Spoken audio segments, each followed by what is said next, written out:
In order for one to adopt noble character, they must learn the blessed divine attributes and names of Allah, the Exalted, so that they can adopt each attribute into their character according to their status.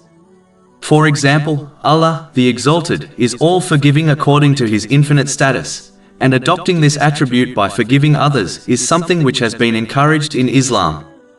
Chapter 24 An-Nur, verse 22. And let them pardon and overlook. Would you not like that Allah should forgive you?